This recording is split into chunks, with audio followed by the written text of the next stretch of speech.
and welcome to this week's episode of Overcoming the Wednesday Hump. These videos are designed to do just that, to help you overcome that Wednesday feeling when you're halfway through the week and your motivation is starting to wane, you're starting to feel a bit lethargic, and you're just like, oh my God, how am I going to get through this week?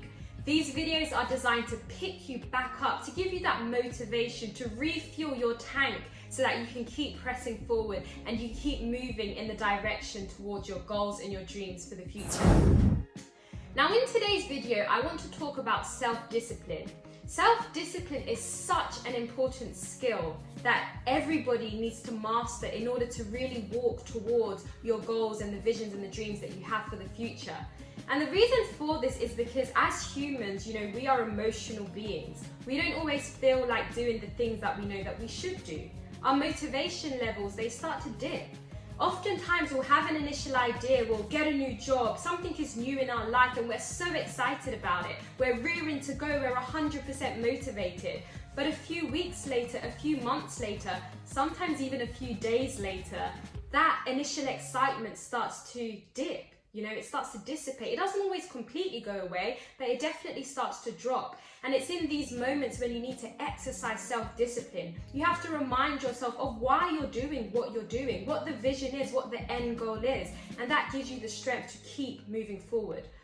And that takes me to a point that I want to mention. One of the things that will really help you to exercise self-discipline is having a clear vision or a clear goal that you want to achieve. I've previously discussed the topic of having a vision board, a visual representation of the goals and the dreams and the ambitions that you have for the future. Because having an end goal is what gives you the strength to keep persevering when you're having those moments where you just don't feel like going on, where you're asking yourself, why am I even doing this? Having a vision board, having a visual representation, having something you can look at that reminds you of why you're doing it, definitely helps to empower you and to give you the strength to keep moving forward. And one of the analogies that I love to use to help illustrate this is that of an athlete. I absolutely love exercise and I'm definitely a bit of a gym enthusiast, an athletic enthusiast. And so I'm one of those doctors who is practicing what I preach. When I tell you to exercise for 30 minutes a day, at least 5 times a week, I'm doing it as well, okay?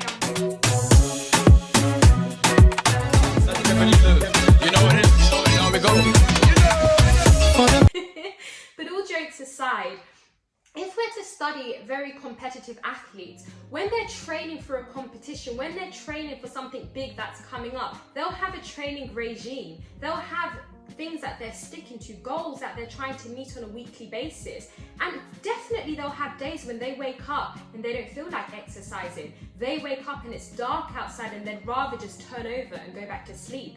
Or if it's cold, it's raining. But because of the goal and the vision that they have for the future, and because of the training regime that they've told themselves they're going to commit to help them to reach their goals, they still get out of bed and do what they need to do. They still show up. And what gives them the strength to do that is because the pleasure of them achieving that goal, or the pleasure of knowing that they did everything within their power to put themselves in a strong position to achieve that goal, is greater than the momentary pleasure of going back to sleep or doing whatever else that you're telling yourself you want to do. So exercising this principle of delayed gratification is part of self-discipline, which is really important. And what gives you the strength to do that is having a clear goal, a clear vision. So the first thing I'd say to you is define what your goal is, define what your vision is. And if you're not sure about it, think about it. Ask yourself these questions. What do I want to achieve? What is one thing I want to see change in my life? Because that really is the first step, having a vision, having something that you know you're working towards. And then exercising delayed gratification. The other thing I want to talk about is not being led by your emotions. As humans, we are naturally emotional creatures, okay? We can start a day feeling super motivated, super excited, super focused, but something happens in the afternoon. Somebody says something horrible to us, or we find out some news that disappoints us, or something doesn't quite pan out how we hoped it would pan out. Then all of a sudden we're feeling sad, we're feeling upset, we're feeling like, oh, I don't even want to do what I said I was going to do for the rest of the afternoon. But it's really important that you're able to master your emotions, okay? Because if we are to always listen to our emotions and to be subdued by them, we would not achieve half of the things that we set out to achieve. I for sure know that I would not achieve most of the things that I have wanted to achieve if I listened to my emotions. Because emotions, they change, they fluctuate. And if you're listening to them, then you're going to be all over the place. And that is not healthy. That is not something that is going to be conducive for you in order to achieve the goals and the visions that you have for the future. So we have to learn to ignore our emotions. We have to learn to power through some of these negative emotions that we have, or some of these emotions that would say, don't do that. There are definitely days when I do not feel like exercising. There are days when I do not feel like cooking. But I know that this is something I need to do. Every time I've ever exercised, I always feel a lot better for it afterwards. And indeed, with cooking, meal prepping, these are things that I know I'm going to be grateful I did later on in the week. So it's just pushing past those initial emotions of resistance. And oftentimes when you do that, you realize that actually this is not even as bad as I thought it would be. Or you're glad that you did just ignore your initial emotions and do what you set out to do. Now, please don't get me wrong. When I say ignore your emotions, I'm not saying that you should totally disregard them. Sometimes we will have days when we are struggling to do what we need to do. We're struggling to focus, or we're struggling to have energy. And it is because of that. We are literally fatigued and tired, and we need to rest. Sometimes we have to listen to our body, and we must take out time to rest, because you trying to go at 100 miles per hour consistently is going to eventually lead to burnout. We have to have healthy mechanisms, healthy habits in place that help us to refuel. But it's about having it in a structured way.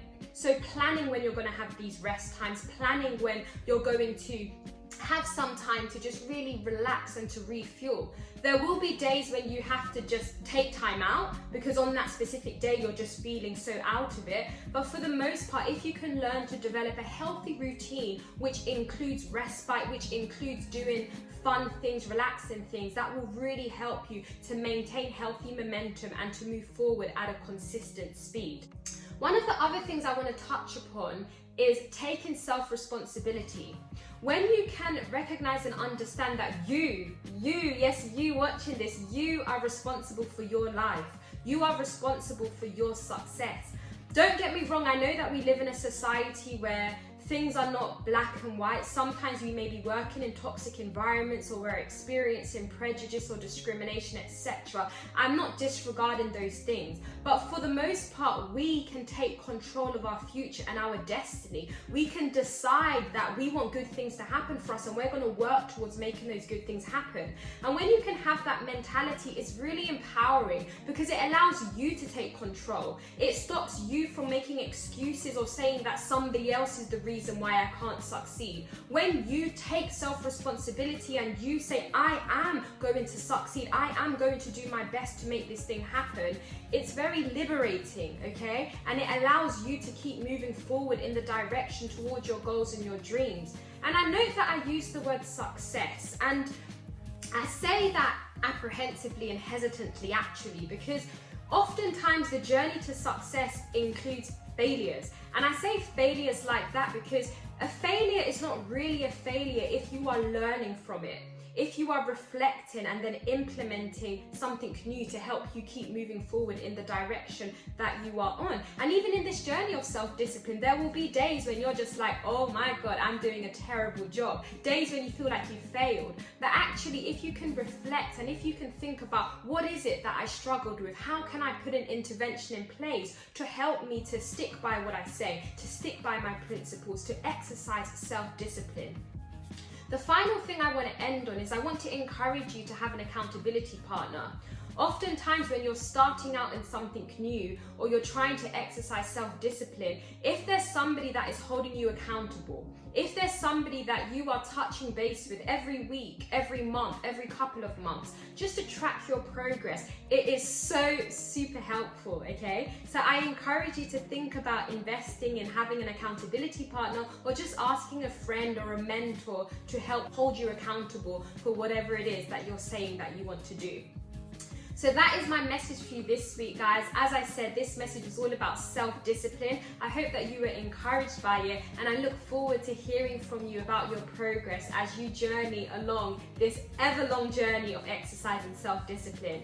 Please, please, please like, subscribe, follow me on Instagram, and let's keep moving together. Let's keep overcoming the Wednesday hump together and moving in the direction towards our goals and our dreams for the future. See you next time.